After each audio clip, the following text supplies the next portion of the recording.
సర్వాధికారి అయిన దేవునికి అతి త్వరలో రానున్న యేసుక్రీస్తు మహారాజ్కి స్తుతియు మహిమ ఘనత తరతరములకు యుగ యుగములకు ఎల్లవేళలా కలుగును గాక. మీ అందరికీ శుభములు తెలియజేస్తున్నా.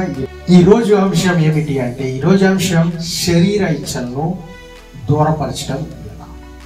ఈ శరీర ఇచ్చలు వచ్చిన తర్వాత చాలా మంది ఏంటండి ఆ శరీరానికి లోబడిపోతారు. ఆ శరీరం ఏం చేస్తుందంటే పాపంలో తీసుకువెళ్ళిపోతుంది. ఆ పాపం ఏం చేస్తుందండి మరణాన్ని తీసుకొస్తుంది. కాబట్టి కొన్ని విషయాలు మనం బైబిల్లో నుంచి దేవుని కృప ద్వారా ఈరోజు కొన్ని విషయాలు తెలుసుకుందాం. ఎందుకంటే దేవుడు అన్ని విషయాలు మనకేంటండి సులభంగా చేసి ఉన్నారు. కానీ చాలా మంది ఇరుకుల్లో చిక్కుల్లో పడిపోయి ఏంటండి వాటిలో నుంచి బయటికి రాలేకపోతున్నారు. అందరికీ తెలుసు ఆ శరీర ఇచ్చలు మంచి కాదు, అది పాపానికి తీసుకెళ్తాయి. కానీ చాలా మంది ఏంటండి వాటిలోనే ఇరికిపోయి ఉన్నారు కాబట్టి రాలేకపోతున్నారు. కానీ ముందుగా మనం జాగ్రత్త పడితే దేవుడు మనకు సాయం చేస్తారండి. మనం బైబిల్లో చూస్తే అనేక సార్లు ఏంటండి అనేక భక్తుల్ని పాపంలో నడిపించే ప్రయత్నాలు చేశారు. చాలా మంది బయటకు వచ్చారు. యోసేపు లాంటి వారు బయటే ఉన్నారు. అలాగే దానియేలు లాంటి వారు కూడా ఏంటండి పరిశుద్ధులుగానే ఉన్నారు. కానీ కొందరు ఏంటండి ఆ పాపంలో పడిపోయారు. అందుకని మనకేంటండి ఆ భక్తులతో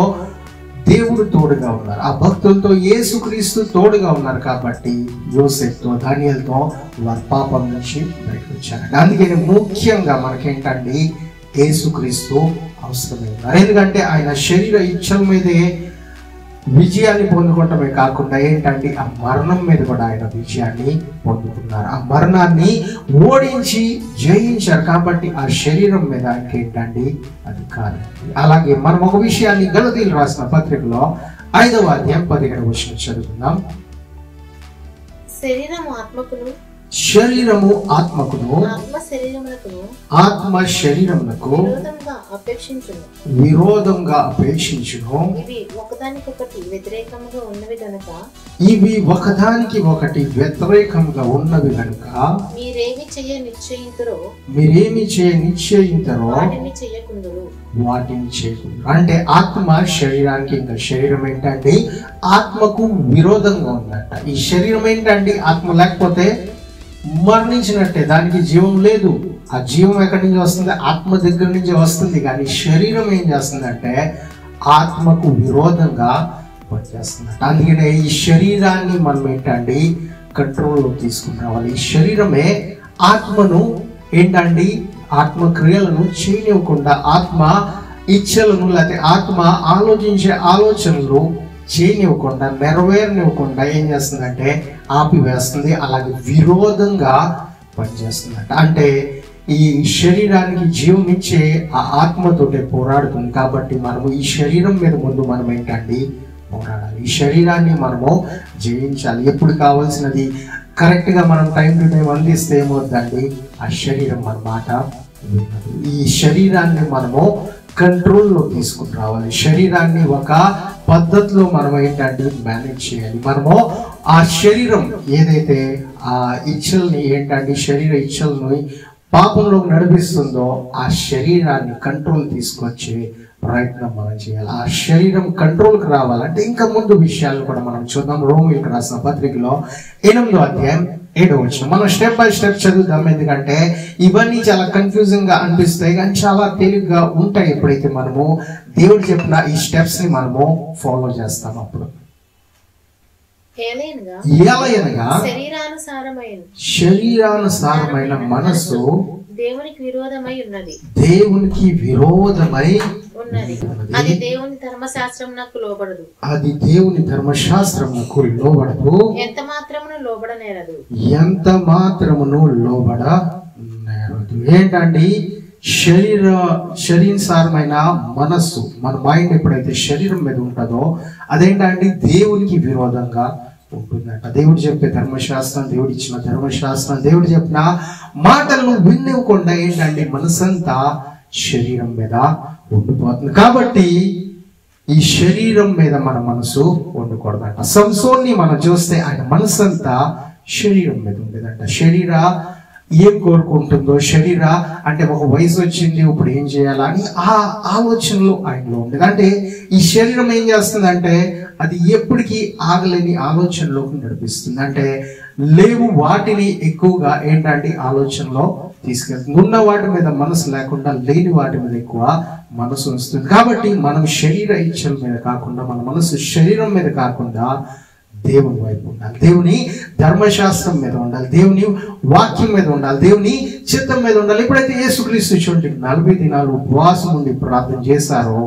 ఆ అపవాది వచ్చి శరీరానికి ఏంటంటే రొట్టె కావాలి కదా, ఈ రాతిని రొట్టెగా మార్చని ఆ శరీరం మీద ఎక్కువ ఆలోచన, లేకపోతే శరీరం మీద ఎక్కువ మనసు. ఈ రోజు కూడా అందరికీ ఏంటంటే శరీరం మీద ఎక్కువ మందికి ఆలోచన ఉంటుంది. కానీ దేవుని వాక్యం సెలవిస్తుంది, మనము శరీరసారమైన మనసు మనకు ఉండకూడదు. మన మనసు, మైండ్ అంతా శరీరం మీద కాకుండా పైన వాటి మీద, అంటే వాక్యం ఏదైతే సెలవిస్తుందో మనం పైన ఉన్న వాటిని చూడలేం, కానీ వాక్యం ద్వారా వాటిని ఏంటంటే మనము తెలుసుకోగలం, వాటిని మనం ఏంటంటే చూడగలుగుతాం, వాటి మీద మన మనసు పెట్టగలుగుతాం. ఎప్పుడైతే వాక్యానుసారంగా మనం ఏంటంటే జీవిస్తాము, ఎక్కువ సమయం వాక్యానికి ఇస్తాం. వాక్యం అర్థం కావట్లేదు బ్రదర్, ఏం చేయాలి, ఎంతగా చదువునా అర్థం కావట్లేదు అంటే ఏంటంటే మనము ప్రార్థన చేయాలి, ఎక్కువగా ప్రార్థన చేయాలి. పరిశుద్ధాత్మ సహాయం తీసుకుంటే ఏమవుతుందండి, ఆ వాక్యము మనకు అర్థమవుతుంది. పరలోక విషయాలు, పరలోకంలో ఉన్న వాటిని మనము తెలుసుకుంటాం, పైన వాటిని మనం ఏంటంటే తెలుసుకో. అలాగే రోమీయులకు రాసిన పత్రికలోనే 8వ అధ్యాయంలోనే 8వ వచనం కూడా ఒకసారి చదువుదాం.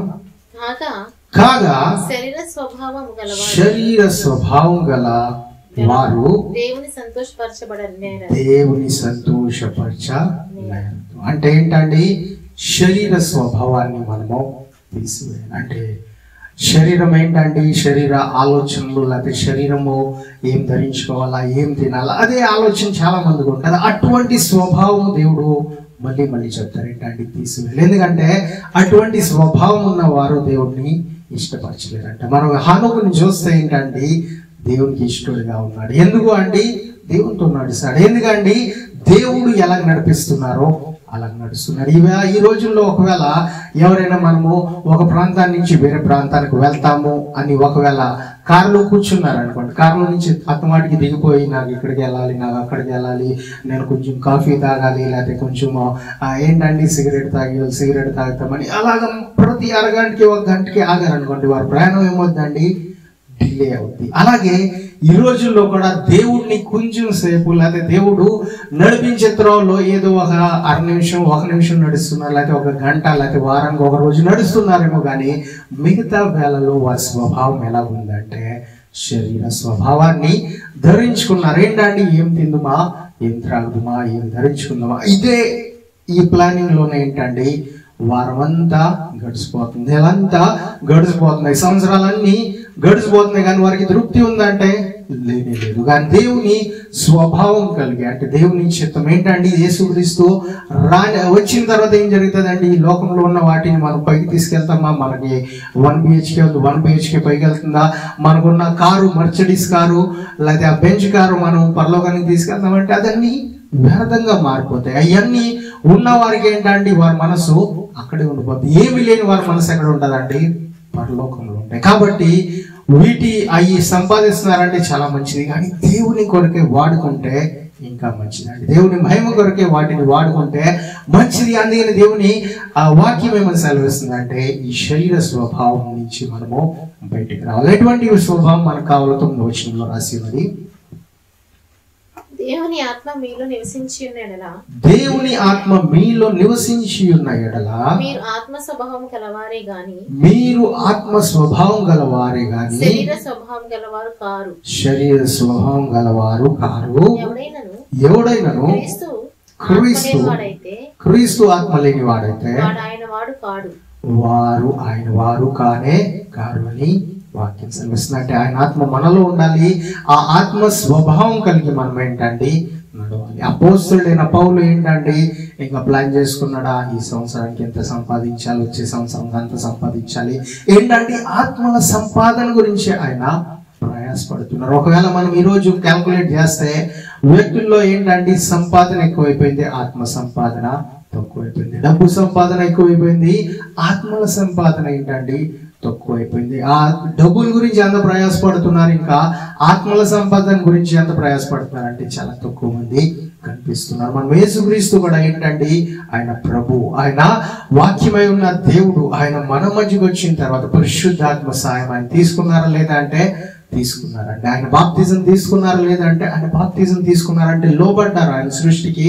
ఆయన ఏంటంటే దేవుడికి లోబడి ఆయన ఆ బాప్తిజం తీసుకుని పరిశుద్ధాత్మలో నడుస్తారు. అంటే పరిశుద్ధాత్మ స్వభావాన్ని ఆయన ధరించుకున్నారు. ఈరోజు మీరు నేను శరీర స్వభావాన్ని ధరించుకుంటున్నామా, ఆత్మ స్వభావాన్ని ధరించుకుంటున్నాం. ఒకవేళ మనలో ఆత్మ ఉందంటే మనం క్రీస్తు వారు అనిపించుకుంటాం. మనకేంటండి ఆ శరీర ఇచ్చల మీద మనకేంటండి శక్తి ఉంటుంది, అధికారం ఉంటుంది. ఒకవేళ మనము ఆ ఆత్మ లేని వారం అయితే ఏంటండి శరీర ఇచ్చల మీద మనకేంటండి అధికారం ఉండదు. మనము లోబడే అవకాశము కొన్నిసార్లు రావచ్చు. కాబట్టి ఏంటండి ముందుగానే మనము జాగ్రత్త పడాలి. ముందుగానే మనం ఏంటండి మన మాస్కులు మనం ధరించుకోవాలి. మనం ముందుగానే ఆత్మను ధరించుకోవాలి. ముందుగానే మన సేఫ్టీ మనము చూసుకోవాలి. ఎందుకంటే ఒకసారి వచ్చి ఆ యాక్సిడెంట్ జరిగిందో, ఆ ప్రమాదం జరిగిందో, దాని తర్వాత ఏదో చేయాలంటే ఏంటండి ఎక్కువ ఖర్చు అవుతుంది. అదే మనం ఒకవేళ ముందుగానే సేఫ్టీగా స్లోగా వెళ్తే, జాగ్రత్తగా వెళ్తే ఏమవుతుందండి, బ్యాలెన్స్గా వెళ్తే ఏమవుతుందండి, పడే అవకాశం ఉండదు, మనం నష్టపోయే అవకాశం ఉండదు, ప్రమాదం మన మీదకి వచ్చే అవకాశం ఉండదు. ఎందుకంటే ఈ పాపం ఏం చేస్తుందంటే మనిషికున్న ఏంటంటే మనిషికున్న పేరును పాడు చేస్తుంది. మనిషికున్న సమస్తాన్ని, కేవలం పేరునే కాదు ఏంటంటే వారి శరీరాన్ని కూడా ఏదో రోగం చేత లేదా ఏదో తీసుకొచ్చి ఏం చేస్తుందంటే శరీరాన్ని కూడా పాపంలో పడివేసిన తర్వాత ఏంటంటే శరీరాన్ని కూడా నాశనం చేస్తుంది. కాబట్టి మనము ఈ శరీర ఇచ్చల మీద ఏంటంటే మనము జయము పొందుకోవాలి. వాటి మీద మనము అధికారం పొందుకోవాలి. వాటిని మనము దూరపరిచే వారంగా ఉండాలి. ఏ విధంగా అయితే యోసేపు నిలబడ్డాడు, ఏ విధంగా అయితే యోసేపుని సపోర్ట్ చేసేవారు ఎవరు కనిపించలా, ఆయన ఒంటరిగానే మిగిలిపోయాడు. ఆయనకి సాయం చేసేవారు ఎవరు లేరు, కానీ అందరికి మించిన దేవుడు ఆయనకి ఏంటండి సాయం చేశారు. ఎందుకు తోడుగా ఉన్నారంటే ఆయన ఆత్మలో నడుస్తానికి ఇష్టపడ్డాడు. ఎందుకు ఆయన ఏంటండి ఆ శరీర ఇచ్చల మీద విజయాన్ని పొందుకున్నాడు. ఎందుకు ఆ పాపం నుంచి ఆయన ఏంటంటే ఓటమి పొందకుండా జయము పొందుకున్నాడు. ఎందుకు అంటే ఏంటంటే ఆయన దేవునితో నడుస్తానికి, దేవుని వాక్యాన్ని అనుసరించి, దేవుని దర్శనాన్ని అనుసరించి ముందుకు వెళ్తానికి ఆయన ఏంటంటే ఇష్టపడ్డాడు. కాబట్టి ఆయన ఆ విషయంలో ఆయన ఏంటంటే జయాన్ని పొందుకున్నాడు. ఆ విషయంలో ఆయన ఏంటంటే బలాన్ని పొందుకున్నాడు. ఆ విషయంలో ఏంటంటే ఆయన ఏంటంటే పై స్థాయిలోకి వెళ్ళాడు. ఎందుకంటే ఆయన శరీర ఇచ్చల మీద ఆయన లోబడలేదు, కానీ ఆయన ఆ శరీర ఇచ్చల్ని ఏంటంటే దూరపరిచాడు. ఆ విషయాల్ని అది అవసరం లేదు అని తెలుసుకున్నాడు. ఈ లోకంలో అనేక వాటిని ఏంటంటే సాధారణ ఇచ్చి పరిశీలిస్తాడు. దేవుడు కూడా ఏంటంటే కొన్నిసార్లు మనకి ఇవ్వకుండా ఆయన టెస్ట్ చేస్తారు. ఇంకా అపవాది ఏం చేస్తాడంటే మనకిచ్చి పరిశీలిస్తాడు. అంటే ఈ అపవాది ఏం చేస్తాడంటే ఈ లోకంలో ఉన్న పాపాన్ని ఇచ్చి మనం ఎలాగ ఉంటున్నాం అది చేస్తే ఏమవుతామండి, నరకానికి లోపడిపోతాం. మనం దేవుడు ఇచ్చేది కొన్నిసార్లు ఇవ్వకుండా ఆపుతారు. ఎందుకంటే చూస్తారు, టెస్టింగ్ చేస్తారు, దేవుడిని నిజంగా నమ్ముతున్నారా లేదా, దేవుడిని నిజంగా వెంబడిస్తున్నారా లేదా అని. ఏంటండి దేవుడు టెస్టింగ్ వేరేగా ఉంటుంది, అపవాది టెస్టింగ్ వేరేగా ఉంటుంది. కాబట్టి మనం ఈ పరీక్షలో ఏంటండి విజయాన్ని పొందుకోవాలి. ఈ పరీక్షలో మనం ఏంటంటే పాస్ అవ్వాలి, మనము ముందుకు వెళ్ళాలి. ముందు నుంచే మనము సిద్ధపాటుగా ఉండాలి. ఎగ్జామ్స్ వచ్చాయి, ఆ టైంలో ఆటోమేటిక్గా అయిపోతే ప్రిపరేషన్ అంటే జరగవండి. అది ఏంటంటే ముందుగానే సిద్ధపడాలి. వాటి గురించి మనం సిద్ధంగానే ఉంటేనే కానీ మనము ముందుకు వెళ్ళాం, మనము జయించలేం. కాబట్టి మన ఆలోచన ఏంటంటే దేవుడి మీద ఉండాలి. ఎందుకంటే మనకు యేసుక్రీస్తు ఆయన మీద మన మనసు ఉంటే ఏంటంటే ఈ లోకంలో ఉన్న వాటి ఎన్నిసార్లు మనల్ని టచ్ చేసినా, మనల్ని ఊపాలని ప్రయత్నించినా ఏంటంటే మనము ఊగలేము. మనము అక్కడి నుంచి దారి తప్పము. ఎప్పుడు అంటే మన మనసు దేవుడి మీద ఉంటే, ఒక వ్యక్తి వాటిని చూసి కాన్సన్ట్రేట్ చేసి ఆ వ్యక్తితో కలవాలని వెళ్తే ఏంటంటే మధ్యలో ఎంతమంది వచ్చి డిస్టర్బ్ చేసినా, హలో బ్రదర్, హలో సిస్టర్ అన్న ఏంటండి కొంచెంసేపు బాగా వస్తానని ఏం చేస్తారండి వెళ్ళిపోతారు. కానీ మన మనసు ఫ్రీగా ఉంటే ఎవరు వస్తే వారితో మాట్లాడదామంటే ఏంటంటే అనేకులు డిస్టర్బ్ చేసే వారు వస్తారు. వారు డిస్టర్బ్ చేసి మనల్ని ఏం చేస్తారండి, మన ప్రయాణాల్ని ఆపేస్తారు, లేకపోతే మన గమ్యాన్ని డిలే చేస్తారు, మన గమ్యాన్ని ఆలస్యపరుస్తారు. కొన్నిసార్లు గమ్యానికే చేరుకోకుండా ఏం చేస్తారండి మన ప్రయత్నాన్ని వ్యర్థపరుస్తారు. కాబట్టి మన మనసు ఏంటండి దేవుని వైపు ఉండాలి. ఆయన స్వభావం, ఆత్మ స్వభావాన్ని మనం ధరించుకుని నడవాలని వాక్యం సెలవిస్తుంది. అలాగే ఈ శరీర ఇచ్చలను దూరపరచాలంటే మనం ఉపవాస ప్రార్థన అనేది చేయాలి. ఎందుకంటే ఈ ఆలోచనలు ఇవన్నీ ఏం చేస్తాయండి, శరీరం మీద మన ఆలోచనలు పెట్టేది ఏంటంటే అపవాది సాతానుడు ఏం చేస్తాడండి, అనేకల్ని భ్రమపరుస్తూ ఉంటాడు. అది ఆలోచన మందే అనిపిస్తుంది, కానీ అపవాది అనేకల్ని ఏదో విధంగా టార్చర్ చేసి ఏదో విధంగా వారిని ఆవరించి ఏం చేస్తారండి, ఆ అపవాది ఏం చేస్తాడంటే ఆ ఇచ్చల మీద లేకపోతే ఆ ఆలోచనలు మార్చే విధంగా వారి మనసంతా ఇంకా ఏంటంటే శరీరం మీద ఉండే విధంగా చేస్తాడు. కాబట్టి మనం ఎప్పుడైతే ఉపవాస ప్రార్థన చేస్తామో, ఒకసారి మార్క్స్ వార్త 9:29 చదువుతాం. ఆ ఉపవాస ప్రార్థన ద్వారా ఏంటంటే ఆ దుష్టాత్మల్ని ఏంటంటే దూరపరచవచ్చు అని వాక్యం సెలవిస్తున్నా. ఒకసారి చదువుతాం. అందుకు ఆయన ప్రార్థన వల్లనే గాని ఏంటంటే కింద ఫుట్ నోట్ లో ఉపవాస ప్రార్థన అని రాసి ఉన్నది. ఉపవాస ప్రార్థన ద్వారానే గాని మరి దేని వలనైనా గాని ఈ విధమైనది వదిలిపోవుట అసాధ్యం. అంటే ఆ ఉపవాస ప్రార్థన లేకుండా అసాధ్యమని దేవుని వాక్యం సెలవిస్తుంది. కాబట్టి ఏంటంటే మన ఉపవాస ప్రార్థనలు కూడా చేయాలి. ఆ ఉపవాస ప్రార్థన ద్వారా ఈ చీకటి శక్తులు వెళ్ళవు, కానీ ఆ చీకటి శక్తుల ద్వారా వచ్చే శరీర ఇచ్చలు కూడా ఏమవుతాయండి, దూరం అవుతాయి. అది లేకుండా చేయలేమని వాక్యము సెలవిస్తుంది. కాబట్టి ఏంటంటే మనకు ముందుగా ఏం కావాలండి, యేసుక్రీస్తు సాయం మనకు కావాలి. ఎందుకంటే ఆయనే ఆ శరీర ఇచ్చల మీద ఇంకా మరణాల మీద కూడా, ఆ శరీరానికి ఉండే మరణమే కాకుండా ఆత్మకు ఉండే మరణం మీద కూడా విజయాన్ని యేసుక్రీస్తు పొందారండి. ఆయన దగ్గరే ఆ అధికారం ఉంది, ఆయన మనకు అధికారము ఇవ్వగలరు. కాబట్టి ఆయన సాయం మనకు అవసరం. అందుకనే ఆయన నామంలో మనం ప్రార్థించాలి. ఎలాగండి, ఉపవాసం ఉండి ప్రార్థన చేయాలి. మన మనసు బైబిల్ మీద, దేవుని వాక్యం మీద, దేవుని చిత్తం మీద ఉంచాలి. మన మనసు శరీరం మీద ఉండకూడదు. అలాగే ఏంటంటే మనము శరీర స్వభావం కాకుండా ఏంటంటే మనం ఆత్మ స్వభావం ధరించుకోవాలి. ఇంకా మనము ఈ ఉపవాస ప్రార్థన చేస్తున్న వల్ల ఏంటంటే ఈ అపవాదిని దూరపరచవచ్చు, అలాగే శరీర ఇచ్చల్ని దూరపరచవచ్చు. అందుకనే ఈ ఉపవాస ప్రార్థన మనం కంటిన్యూస్ గా వారానికి 2 సార్లు 3 సార్లు, అలాగే ఈ లెంట్ సీజన్ లో 40 దినాలు ఇంకా ఎక్కువ చేయగలిగితే చేస్తే మనకి ఏంటంటే మంచిది. అది మన శరీరానికి, మన ఆత్మకు చాలా చాలా మంచిది. అలాగే అదే మార్క్స్ వార్తలో 9:19 కూడా చదువుతాం. అందుకు ఆయన విశ్వాసం లేని తరము వారలారా, నేను ఎంతకాలం మీతో కూడా ఉండును, ఎంతవరకు మిమ్మల్ని సహించును, వానిని నా యొద్దకు తీసుకురామని చెప్పగా. ఏంటంటే శిష్యులతో చెప్తున్నారు యేసుక్రీస్తు.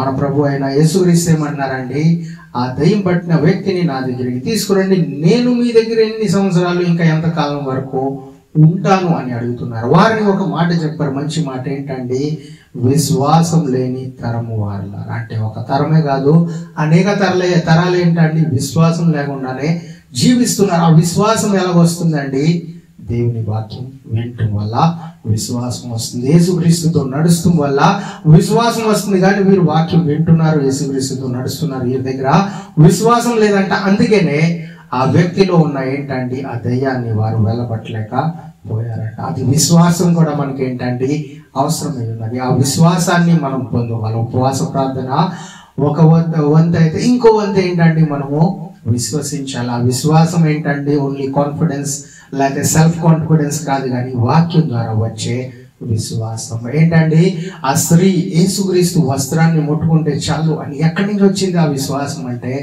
విన్నారు వారు. ఎందుకంటే ఆ యేసు గురించి విన్నారు కాబట్టి ఆ విశ్వాసము వచ్చింది. మనం వినే యేసుక్రీస్తు మనకు తెలుసు, రక్షణ పొందుకున్నాం, యేసుక్రీస్తు చర్చిల్లో ఉంటారు, లేకపోతే యేసుక్రీస్తుని బైబిల్లో నుంచి బోధిస్తున్నారని వింటున్నాం, కానీ ఆయన చేయగలరు అన్న నమ్మకం మనలో రాలేకపోతుందంటే దానికి కారణం ఏంటండి, మనం విని అంతటితో చాలు అని అక్కడే మనం ఏంటండి ఫుల్ స్టాప్ పెడుతున్నాం. కానీ మనం వినాలి, ఇంకా చేయాలని మనలో ఏంటంటే ఆయన మీద మన దృష్టి ఉండాలి. ఇంకా దేవుడు ఏం చేస్తారు, ఇంకా దేవుడు చేయగలరు అన్న విశ్వాసం మనలో ఉంటే ఏంటండి అద్భుతాలు జరుగుతాయి. ఇక్కడ ఆ శిష్యులు విశ్వాసం లేని వారుగా, అల్ప విశ్వాసులుగా వారిని పిలిచారు. అంటే విశ్వాసం కూడా అవసరమై ఉన్నదని దేవుడు వారితో సెలవిస్తున్నారు. అంటే విశ్వాసం లేకుండా మనం దేవునికి ఇష్టలుగా ఉండటం అసాధ్యం. కాబట్టి దేవునికి ఇష్టలుగా ఉండాలంటే మన మనసు ఏంటండి, ఆత్మ మీద ఉండాలి, ఆయన వాక్యం మీద ఉండాలి. ఆ వాక్యము ఆయన ఆత్మ లేకుండా మనం ఆయన వారము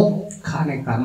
ఒకవేళ ఆయన వారం కాకపోతే ఏమవుతుందండి, ఈ లోకానుసారంగా మనము జీవిస్తాం. మన పేరుకి క్రైస్తవులుగానే పిలువబడుతున్నాం, కానీ క్రైస్తవులు లేదా దేవుని పిల్లలు, దేవుని బిడ్డలు ఏ విధంగా జీవిస్తున్నారో ఆ విధంగా జీవించలేకపోతే ఏంటండి, ఆ పరలోక ద్వారం తెరిచినప్పుడు మన గురించి ఏంటండి, ఆ ద్వారం లోపలికి వెళ్తానికి మనకు అవకాశము దొరకదు. ఎందుకంటే ఏంటండి, ఈ వ్యభిచారులు, దొంగతనం చేసేవారు, ఇంకా పిరికి వారు ఏంటండి ఆ పరలోక రాజ్యానికి వారసులు కారంట. ఎందుకంటే వారి మనసు ఏంటండి శరీరం మీద ఉంది, వారి మనసు ఏంటండి దొంగతనం మీద ఉంది, వారి మనసు ఏంటండి ఎవరో ఏదో చేస్తారు అన్న భయంతో ఉన్న వారు కూడా ఏంటండి దేవుని రాజ్యంలోకి వెళ్ళారంట. అందుకని ఆ శరీర ఇచ్చల మీద ఏంటండి మనం జయాన్ని పొందుకోవాలి, వాటిని దూరపరచాలి. ఆ వాటిని ఓడించే వారుగా మనం ఉంటే ఏంటండి దేవుని వారుగా మనము పిలువబడతాం, దేవుని బిడ్డలుగా మనం ఏంటండి పిలువబడతాం. ఇంకా సృష్టి కూడా ఎదురు చూస్తుంది ఏంటండి, దేవుని కుమారులు కుమార్తెలు ఎవరు అని సృష్టి అంతా ఎదురు చూస్తుందంట. వారిలో మన పేరేంటండి పరలోక రాజ్యంలో ఆ ఏంటండి దేవుని ఆ జీవపు గ్రంథంలో మన పేర్లు ఏంటండి రివీల్ అవుతాయి. ఆ విధంగా మనము జీవించాలని ఏంటండి దేవుడు మనతో మాట్లాడుతున్నారు, ఆయన వాక్యము మనకు సెలవిస్తూ ఉన్నది. అలాగే మనం ఈ పాపం నుంచి, శరీర ఇచ్చల నుంచి దూరం ఉండాలంటే యేసుక్రీస్తును మనము ధరించుకోవాలి. ఒకసారి మనం రోమీయులకు రాసిన పత్రిక 13వ అధ్యాయం 14వ వచనం చదువుతామండి.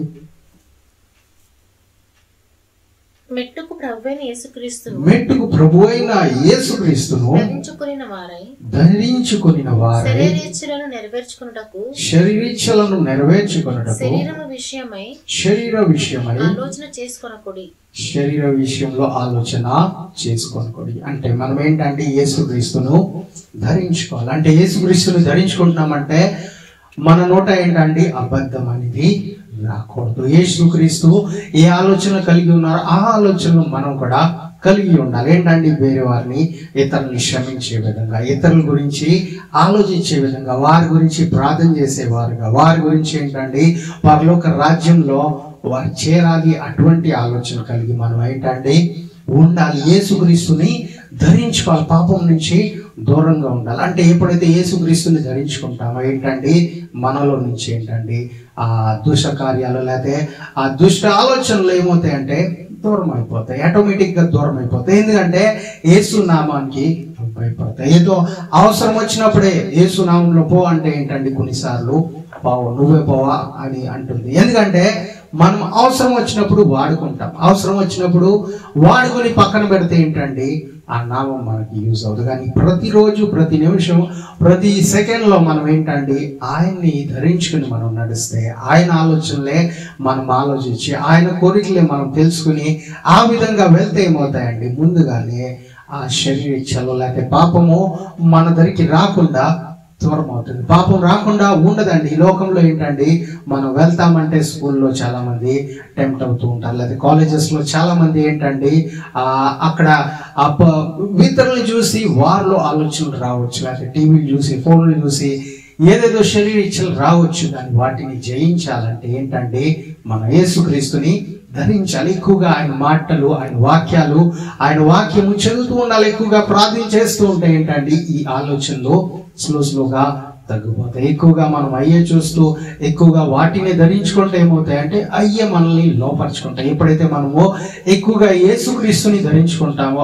ఆయన వాక్యాన్ని మనం వింటూ ఉంటామో ఏమవుతామంటే మనం అధికారాన్ని పొందుకుంటాం. ఎందుకంటే ఆయన అధికారం కలిగిన దేవుడై ఉన్నాడు. ఆయన మరణాన్ని ఓడించి తిరిగి లేచిన దేవుడిగా ఉన్నారు. కాబట్టి ఆయన్ని మనము వెంబడించాలి, ఆయన్ని మనం ఏంటండి ధరించుకోవాలి. ఇంకా ఆఖరి మాటను మనము చదివి మనం ముగించుకుందామండి. 2వ తిమోతేయులకు రాసిన పత్రికలో 2వ అధ్యాయం 22వ వచనం మనం ఏంటండి యవన ఇచ్చల నుండి మనము పారిపోవాలి. ఒకసారి చదువుదాం. నీవు యవన ఇచ్చల నుండి పారిపోము, పవిత్ర పవిత్ర హృదయులై ప్రభువునకు ప్రార్థన చేయవారితో కూడా నీతిని విశ్వాసమును ప్రేమను సమాధానమును వెంటాడుము. ఏంటండి మనం పారిపోవలసింది ఏంటండి? యవనేస్తుల నుంచి, అంటే యవన ఇచ్చల నుంచి. అంటే ఆ యవనుల దగ్గర ఉంటే, లేకపోతే మనము లోకంలో ఉన్న వారి దగ్గర ఉంటే ఏంటండి? ఆ లోకంలో ఉన్న మాటల్ని మనలో పెడతారు. అదే మనకేం చేస్తారంటే, మనలో ఏ విధంగా అయితే బుల్లెట్ కన్లో పెట్టి ఎలాగైతే వదులుతారో అదేం చేస్తుందండి? ఎవరినో చంపుతుంది, ఎవరో ప్రాణాన్ని తీస్తుంది. అదే విధంగా వారి ఆలోచనలో మనలోకి వచ్చింది అనుకోండి, ఆ ట్రిగర్ మనలోకి వచ్చి ఏమవుతాయంటే, ఆ ఆలోచనలు మనల్ని చంపుతాయి, లేకపోతే వేరే వారిని ఏ విధంగా ఏంటండి పాడు చేయాలో, లేకపోతే మరణం వైపు నడిపించాలో ఆ విధంగా ఈ పని చేస్తాయి. కాబట్టి మనం ఏంటండి, ఎవరైతే ప్రార్థన చేస్తున్నారో, ఎవరైతే ప్రేమతో ఉంటున్నారో, విశ్వాసంతో సమాధానంతో ఉంటున్నారో వారిని వెంబడించాలి. అంటే సంఘాన్ని వెంబడించాలి. అంటే యేసుక్రీస్తుని మనము వెంబడించాలి. ఇంకా ఎక్కువగా సంఘస్థులతో టైం గడపాలి, ఎక్కువగా సేవకులతో టైం గడపాలి. ఎందుకు వారానికి ఇన్ని రోజులు ప్రార్థన పెడుతున్నారు, ఎందుకు వారానికి ఒకసారి సరిపోతుంది కదా అని చాలా మంది అనుకుంటారు. కానీ ఈ లోకంలో ఏంటండి, ఈ కడవరి దినాల్లో, ఈ లాస్ట్ డేస్ లో ఏం జరుగుతున్నాయంటే, పాపం ఎంతగా పెరుగుతుందంటే అంతగా మనం ఎక్కువగా కలుసుకోవాలి. ఎక్కువగా ఏంటండి, ప్రార్థనలో ఏకీవించి ప్రార్థన చేయాలి, ఎక్కువగా సంఘంలో కలుసుకోవాలి, ఎక్కువగా ఆ ఫాస్టింగ్ ప్రేయర్స్ లో కలుసుకోవాలి. ఎక్కువగా ఏంటండి, మన ప్రేయర్స్ ఇంకా పెంచుతూ ఉండాలి. ఎందుకంటే ఈ పాపం నుంచి జయాన్ని పొందుకోవాలంటే, ఈ పాపాన్ని ఓడించి మన పరలోక రాజ్యంలోకి చేరాలంటే ఏంటండి, ఎక్కువగా మనం ప్రార్థన చేయాలి. అందుకని వాక్యం సెలవిస్తుంది ఏంటండి, వారిని వెంటాడండి. ఎవరిని అంటే ప్రార్థన చేసే వారిని వెంటాడండి. సమాధానంగా ఉండే వారితో, సమాధాన పరిచే వారితో మనం ఏంటండి వెంటాడాలి. మనము ఎక్కువగా సమయం మనం ఏంటండి ప్రార్థనలో గడపాలని కోరుకుంటున్నారు. కాబట్టి ఇవన్నీ మనం ఫాలో అవుతే ఏంటండి, ఇంకా అనేక విషయాలు ఉన్నాయి. అన్నీ మనం చదివితే స్లోగా ఏంటండి, ఈ శరీర ఇచ్చల మీద మనమే కాదు ఇంకా ఇతరులకు కూడా నేర్పించే విధంగా మనం ఒక మాదిరికరంగా ఉండగలుగుతాం. ఎప్పుడు అంటే మనం స్వయంగా చేస్తాము. మనం 2 చేసి 1, మనం 10 చేస్తేనే కానీ 1 చెప్తానికి మనం ఏంటండి సరిపోం. మనం కొన్నిసార్లు 10 చెప్పేస్తాం, కానీ 1 కూడా మనం చేయలేని పరిస్థితిలో ఉండి అది చెప్పి మన ఎక్స్పీరియన్స్ లేకుండా చెప్పిన చాలా మందికి ఏంటండి అది జరగదు. చాలా మంది అది చేయలేకపోతారు, ఎందుకంటే మనం చేయలేము. కాబట్టి విన్నవారు కూడా కొన్నిసార్లు చేయలేరు, కొన్నిసార్లు వారు ఎక్కువగా చేసేవారుగా ఉంటారు. కానీ మనం ఏంటండి ఎక్స్పీరియన్స్ అవ్వాలి. మనము ఇవన్నీ ఫాలో అవుతాయి. దేవుని వాక్యాన్ని మనం ఫాలో అయ్యి మనం నడిస్తే ఏమవుతాయి అంటే, తప్పనిసరిగా ఏ విధంగా యోసేపు అయితే ప్రధానమంత్రిగా ఒక అధికారిగా నిలిచాడో, అలాగే మనము మన శరీరం మీద అధికారిగానే కాకుండా ఏంటండి, మన కుటుంబంలో, అలాగే మనం ఉన్న ఆ పరిసరంలో అన్ని చోట్ల ఏంటండి మనల్ని దేవుడు ఏంటండి హెచ్చింపజేస్తాడు. ఎందుకంటే మనము ఆయన వాక్యానికి లోపడుతున్నాం. మనం ఏంటంటే ఆయన వాక్యానుసారంగా జీవించినప్పుడు ఇవన్నీ కార్యాలు జరుగుతాయి. కాబట్టి ఏంటంటే దేవుని వాక్యానుసారంగా మనము జీవిద్దాం. మనము ఉపవాస ప్రార్థనలు చేద్దాం. మనం యేసుక్రీస్తుని ధరించుకుందాం. మన మనసు శరీరం మీద కాకుండా దేవుని వాక్యం మీద పెడదాం. పరలోకంలో ఉన్న వాటి మీద మనము మన మనసును పెడదాం. మనము ఆత్మను ఏం చేస్తామండి, ఎక్కువగా ఆత్మ వైపు మన మనసు పెట్టుకుంటే ఏంటండి, శరీర ఇచ్చలు పరిపూర్ణమవు. ఆ శరీరము ఏదైతే కోరుకుంటుందో, ఏదైతే పాప విషయం ఉన్నాయో అది నెరవేర్చకుండా ఏంటండి, ఆత్మ మనల్ని దేవుని ఆత్మ వైపు నడిపిస్తుంది, దేవుని చిత్తం వైపు మనల్ని నడిపిస్తుంది. కాబట్టి మనం ఇవన్నీ ఫాలో అవుతే దేవుడు చూడండి తప్పనిసరిగా అన్ని విషయాల్లో మనకు సాయం చేస్తారు. దేవుడు తప్పనిసరిగా పాపం నుంచి దూరం పెట్టి మన పరిశుద్ధులుగా మారుస్తారు. మనం చిన్న ప్రార్థన చేసి ముగించుకున్నామండి. అందరు కొను మూసుకున్నట్లయితే చిన్న ప్రార్థన. Heavenly Father, we come before you in the name of our Lord and Savior Jesus Christ. ఈ రోజు మీ ప్రజల్లో ఎవరైతే ఈ వాక్యాన్ని విన్నారో ప్రభు, వారి జీవితాల్లో ఏ విషయంలో అయితే ఓటమి అనుకుంటున్నారో, ఏ విషయంలో ఇంకా నాకు కంట్రోల్ లేదు, నేను చేయలేను, కంట్రోల్ కాలేను అనుకుంటున్నారు ప్రభు, వారికి కంట్రోల్ మీరు ఇవ్వగలరు ప్రభు, మీరు అధికారం ఇవ్వగలరు. మీకు ప్రభు పరలోకం మీద దేవా, అలాగే భూమి మీద మీకు అధికారం ఉన్నాయి. ఆ వారికి కూడా వారి శరీరం మీద అధికారం ఉండడానికి మీరే సాయం తెచ్చండి. మీరు ఏ విధంగా అయితే పరిశుద్ధులుగా ఉన్నారో, మీరు ఏ విధంగా అయితే ప్రభా దేవా మీరు యోసేపుని పరిశుద్ధంగా నడిపించారో, అదే విధంగా మీరు కూడా ప్రభా వారందరికీ సాయం తెచ్చండి. అందరు పరిశుద్ధులుగా ఉండి, మీరు వచ్చే సమయంలో నిందారహితులుగా ఉండి, పరిశుద్ధులుగా ఉండి ప్రభా మీతో పరలోకంలో చేరే విధంగా అందరికీ సాయం తెచ్చేయమని కోరుతున్నాము. ఎవరైతే చదువు విషయంలో కోరుకుంటున్నారో ప్రభు మంచి చదువులు వారికి నేర్పించండి. ఉద్యోగం విషయం గురించి ప్రార్థన చేస్తున్నారో మంచి ఉద్యోగాలు వారికి తెచ్చేయండి. వివాహం గురించి ప్రయత్నిస్తున్నారో మంచి సంబంధం వారికి తెచ్చేయమని కోరుతున్నాను. అనారోగ్యం నుంచి ఎవరైతే బాధపడుతున్నారో వారికి విడుదల ప్రకటించండి.